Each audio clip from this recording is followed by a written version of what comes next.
Assalamualaikum warahmatullahi wabarakatuh. Perkenalkan, nama saya Alfi Damayanti dengan NIM 2307889. Di sini saya akan menjelaskan materi mengenai mata kuliah Teori Organisasi dengan dosen pengampu Dr. Diding Nurdin, MPD, yang bertemakan fungsi-fungsi organisasi. Sebelum lebih lanjut membahas tentang fungsi organisasi, tentu kita harus memahami apa itu yang dimaksud dengan organisasi. Di sini terdapat pengertian dari Max Weber yang menyatakan bahwa organisasi merupakan suatu kerangka hubungan terstruktur yang di dalamnya terdapat wewenang dan tanggung jawab serta pembagian kerja menjalankan sesuatu fungsi tertentu.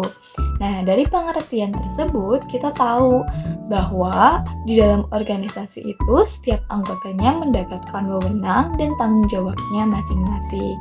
Setiap anggota diberikan pembagian pekerjaan sehingga bisa menjalankan fungsi dari organisasi tersebut sesuai dengan yang telah ditentukan.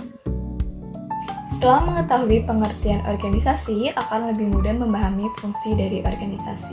Mengutip buku Perilaku Organisasi dari Dr. Alexander Tian, MSI, ternyata terdapat 4 fungsi manajemen yang juga menjadi fungsi organisasi, yaitu fungsi merencanakan, mengorganisasikan, memimpin, dan fungsi mengendalikan.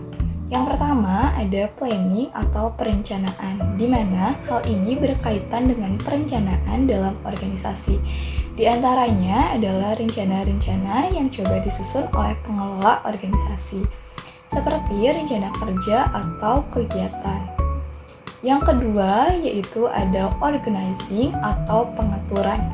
Dalam hal pengaturan, unsur yang perlu diperhatikan dan diwujudkan ada 2. Yang pertama yaitu struktur organisasi yang mampu menunjukkan bagaimana hubungan antara setiap bagiannya, dan juga yang kedua yaitu adanya job description yang jelas. Kemudian ada yang ketiga yaitu accounting atau pelaporan. Pelaporan ini merupakan unsur wajib yang harus dilakukan untuk menunjukkan sikap dan rasa tanggung jawab dari pengurus kepada anggotanya. Yang keempat yaitu controlling atau pengawasan. Tugas organisasi ataupun pimpinan organisasi tidak boleh terlewatkan adalah melakukan pengawasan terhadap aktivitas organisasi atau realisasi kegiatan. Pembahasan selanjutnya mengenai fungsi organisasi secara umum. Utamanya, fungsi organisasi itu memberikan arahan dan aturan, di mana adanya pembagian kerja mengenai apa yang harus dan tidak boleh dilakukan oleh para anggota dalam suatu organisasi. Selanjutnya adalah untuk meningkatkan skill dan kemampuan dari organisasi dalam upaya mendapatkan sumber daya dan dukungan dari lingkungan. Yang terakhir yaitu memberikan pengetahuan serta mencerdaskan tiap anggota organisasinya.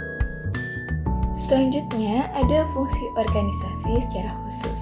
Fungsi ini terbagi ke dalam menjadi 4 bagian. Yang pertama yaitu organisasi harus memungkinkan manajemen untuk memaksimalkan keluarannya atau outputnya. Yang kedua yaitu harus memastikan jaringan komunikasi dan informasi yang lancar dan efektif. Ketiga yaitu harus menawarkan kegiatan yang menarik dan bermakna bagi semua individu yang ada dalam organisasinya. Keempat yaitu harus menciptakan, memelihara, dan mengembangkan citra atau individualitasnya sendiri, atau biasa disebut juga dengan self-branding.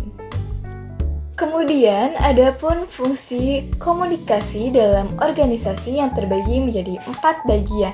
Yang pertama yaitu persuasif, memberikan bujukan. Sesuai namanya, fungsi persuasif bersifat membujuk atau meyakinkan secara halus. Yang kedua yaitu regulatif, memberikan arahan.